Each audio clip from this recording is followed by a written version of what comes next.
Hello, everyone. This is Talk for Glory, episode 244. Little intro mess up happened there, but that's really okay.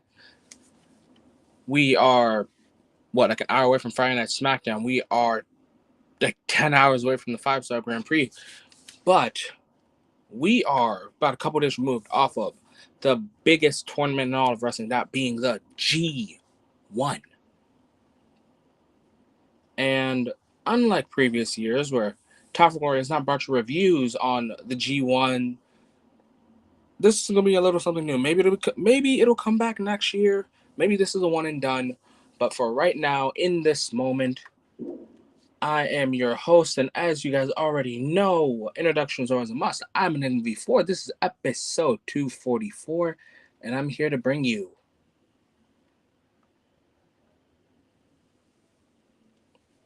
New Japan Pro Wrestling G1 Climax 35 Finals review.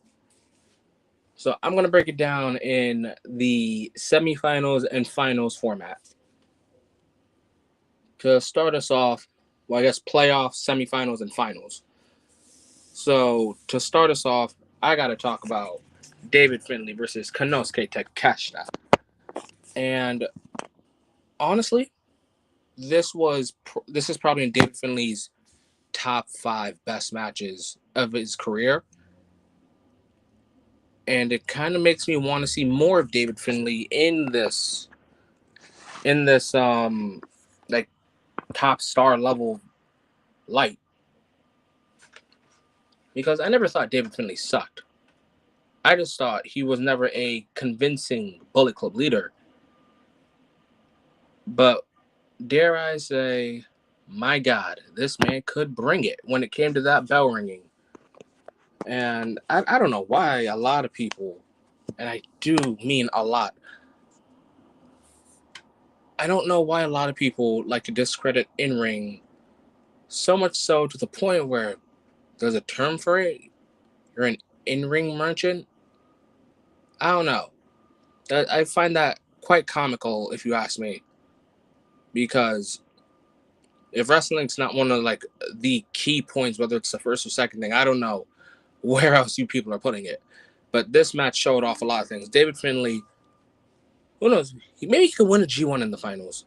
I mean, in the future, because this man has won a New Japan Cup. But Konosuke Takeshita has showed that since January, I am leagues above the rest, and it doesn't matter whether you're from AEW, DDT, New Japan. Didn't matter. This man is called the Alpha for a reason. So when he got his win,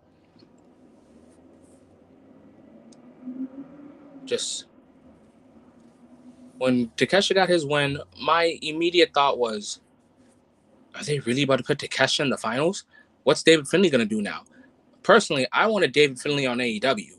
I wanted David Finlay to show up on AEW and, promote Forbidden Door, which, heads up, guys, a little bit of a Talk for Glory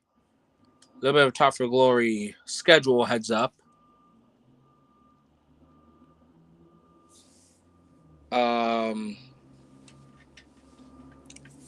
The uploads are about to be on a rapid fire. So you guys are going to get this, then you guys are going to get the 5-star GP finals review. And you guys are also getting Forbidden Door predictions and reviews. So turn on those notifications between now and Monday, because the uploads are going to be on the go. But yeah, congratulations to Takeshita on beating David Finlay. He then moved on to facing Zack Sabre Jr., but let's look on the other side of the blocks, where it was then Shota Umino versus Yota Tsuji, and what I like to call Yota Tsuji's second chance at greatness and Shota Umino's second chance at life. As a lot of people, well, that was a lot. As a lot of people would say, Shota Umino, like he just cut it. The dude cracked under the pressure, and he no longer is the hero, the shooter that everyone had thought he was at one point when he faced people like Will Ospreay, when he was facing people like John Moxley. The same Shota Umino that we saw And when he returned as Roughneck, which I really never understood what that actually meant. But that guy, he wasn't clicking. He wasn't for the people as much as he thinks he was. And honestly, Shota needed a reset. He needed a reset, especially after the Wrestle Kingdom match. But Yota Tsuji has been on the go. Yota Tsuji has been on the go since he returned from excursion. There are too many times where I'm hearing Yota Tsuji should have beat Ospreay. Yota Tsuji should have beat Sonata. Yota Tsuji should have won the G1. Yota Tsuji should have faced Zack Sabre Jr. At Wrestle Kingdom. There are too many times where Yota Tsuji is the guy in many people's eyes. And like I said, this is Tsuji's second chance at greatness. And I'll say the same thing I said a couple years back when it came to Zack Sabre Jr. When you're a man that has no gold, no faction, no family, you put it all out there. And that's exactly what Tsuji versus Umino was. It was two guys putting everything out there because they had nothing to lose and everything to gain. And when I say everything to gain, I truly do mean they had everything to gain. Both of those guys saw the future and they thought, the Tokyo Dome. Nothing beats that. Japan's Madison Square Garden. Both of these young boys wanted it. But in life, there are winners and there are losers. Umino was a loser here, and Tsuji advanced. And now I talk about the semifinals, if you will.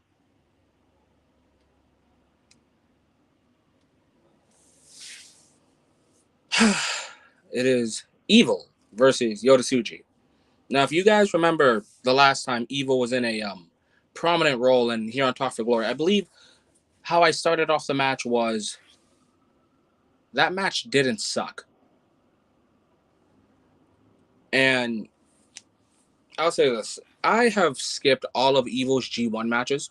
Like, I kid you not, I have not watched a single one.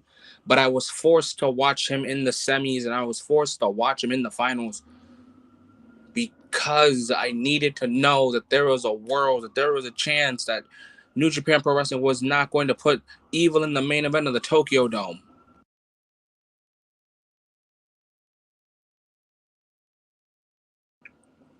And if anyone was there in the world, out there in the cosmos, that I believed could save us, could stop Evil, I thought it was Yota Tsuji.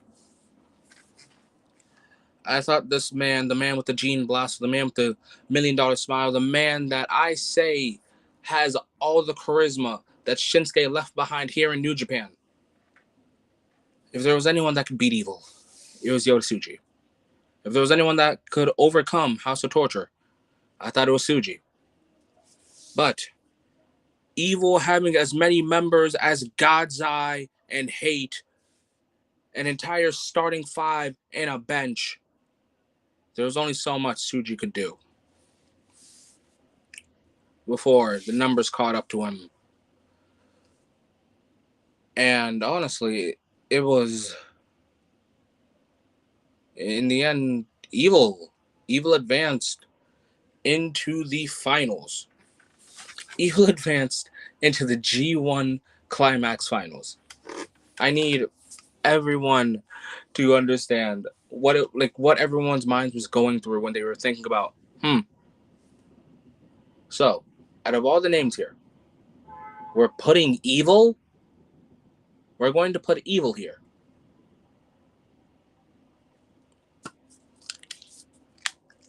I was at a loss for words, honestly. Evil was going to be in a G1 finals. A man that had no right to be in the G1 finals. I don't care whether he's a New Japan loyalist or maybe he's had the best year, maybe he's the hottest heel, or maybe he's pushing merch. Just no. And I know that there are a couple of Evil fans, and my condolences to you that you settled for mediocrity. But hey, Evil's in the New Japan and Evil's in the G1 Climax finals. And he had two options. And it was between what a lot of people are saying are Wrestlers of the Year candidates.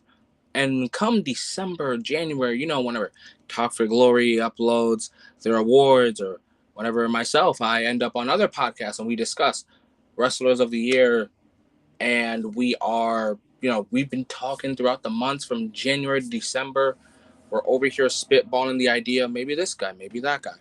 Zack Sabre Jr. is definitely a guy that even Smoove is another guy that he truly does think like Zack has one of the strongest cases out there. But on the other side of the fence, a lot of people, and I truly do mean a lot of people, see what I've been seeing. And a lot of people see firsthand once he won the G1. They see it in Konosuke Takeshita that, who knows, maybe he's a Superstar of the Year candidate. But again, we are in August now, guys. I'm pretty sure I have put the link in so many places. Remember, guys, to vote for who you think should be Superstar of the Year. But let me talk to this match real quick. Let me talk about this match. This match was heat. This match was awesome. I don't know why or what possessed Takeshita and Zack Sabre Jr. to go, dude, let's wrestle like it's the man in the Tokyo Dome. From Michinoku drivers to running knees. I think he calls it a Raging Inferno or something Inferno. But that, and just, again, the stiff arms, the techers. Oh my God. Zack Sabre Jr., I think, was hitting new submissions that he didn't even know he had. And Takeshita just kept trying to knock him out. I have said for about maybe a year now, about like a year or two, that Konosuke Takeshita is reborn strong style. The stiff style that people were loving in the early 2010s of New Japan Pro Wrestling, like probably right before like 2015, 2016. Takeshita has brought that back, and he has amplified it. From when he won the Never title to the G1 finals, that man is bringing it. He is fighting spirit. It's like he hears Shinsuke. It's like he hears Shinsuke in his head, like the Green Goblin, and he's just like, knock him out. Hit him as hard as you can. If he can't get back up, that means you hit him too hard. That means he ain't strong enough. He doesn't have fighting spirit. Like, whether you guys see him as an outsider, maybe he's just a DDT guy, maybe he's an AEW guy to you guys, but Konosuke Takeshita has strong style. And Zack learned that the hard way. It was strong style versus Saberism, and my God, it was a photo finish, but strong style won in the end.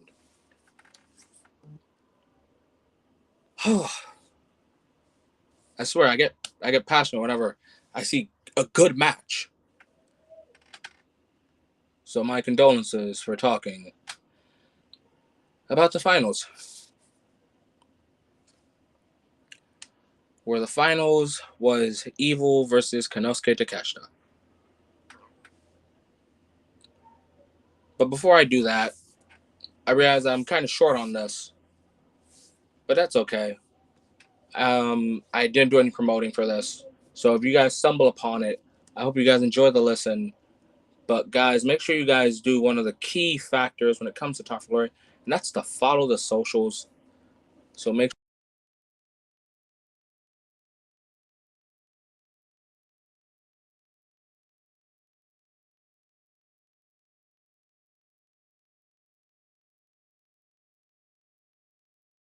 one. Remember, guys, those are our social medias. Remember, guys, you can follow us on Twitch, add us on Xbox, follow me on Twitter. Follow Smoove on Twitter as well. So follow me on Instagram. And remember, guys, Talk for Glory isn't just here on YouTube, but the mini series is on Spotify. It's on Apple Podcasts, whichever one you deem worthy for you to use. But yeah, you guys can follow Talk for Glory just about everywhere. But now we talk about the finals, where it's Evil versus Konosuke Takeshita, where I loved watching the diversity between Western fans and Japan fans, where they're like, no, we don't want an outsider to win, and in the West, it's we don't want evil to win. And there were some people on both sides as well, still going, I don't want evil to win and I don't want an outsider to win. There were some people saying that Takeshi shouldn't have won because he's an AEW guy, because he's a DDT guy. And I understand that. And to that, I must say, get good. With all due disrespect, if you wanted evil to win, he should have got good. But no, he resorted to House of Torture bullshit. And I'll give him his flowers. This is Evil's best match. But you were in the best tournament in all of wrestling. And within that time, you were only able to produce one good match. Takeshita was out here putting on bangers for everyone, making everyone look like a star. I'm not gonna lie to you guys.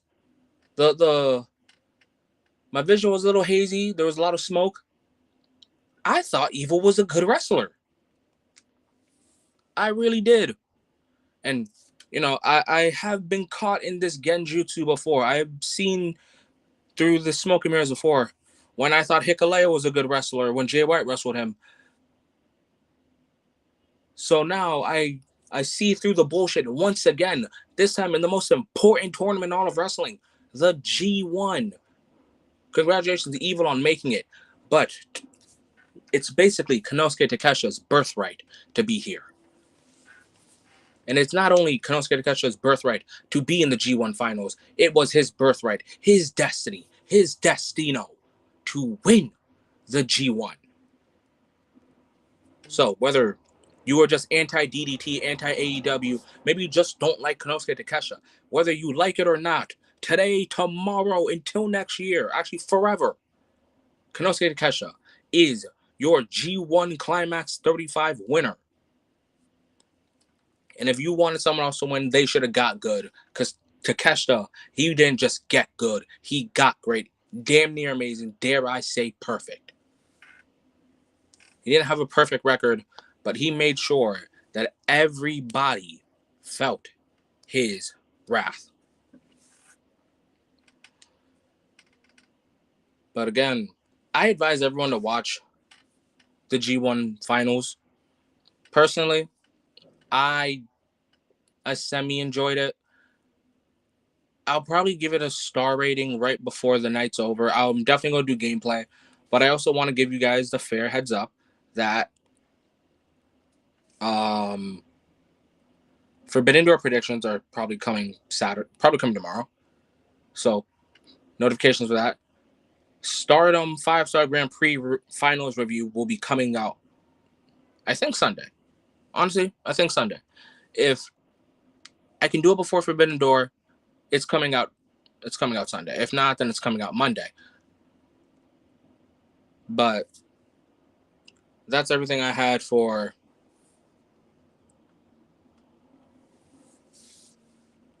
New Japan Pro Wrestling G1 Climax 35 Finals review. Just a little heads up, guys. I will be on Red Belt Radio with host Jason. You guys know him. He was here for Talk for Glory's 5-Star Grand Prix prediction. So now I head over to his station and discuss the 5-Star Grand Prix finals. That doesn't mean I'm not doing it here. It just means that you'll be able to hear my voice in two places. So with that being said, guys, I hope you guys enjoyed the G1. What was your favorite match?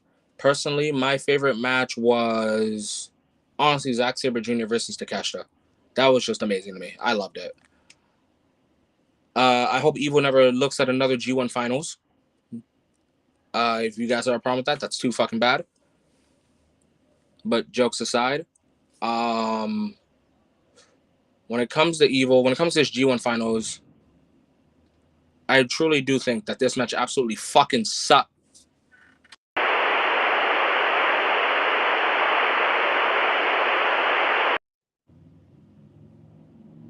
You know, I forget that Talk for Glory has a self-inserted censor button, but that's okay. That's okay. All right, guys. I hope you guys enjoyed the review. I hope you guys enjoyed the lesson. I hope you guys enjoyed the G1. I hope you guys have those. I hope you guys have those notifications on for Talk for Glory. But most importantly, guys, enjoy SmackDown. Stay safe. Have a great day and or night. Because again, time zones are fucking weird. But most importantly, because it's not that deep, enjoy wrestling.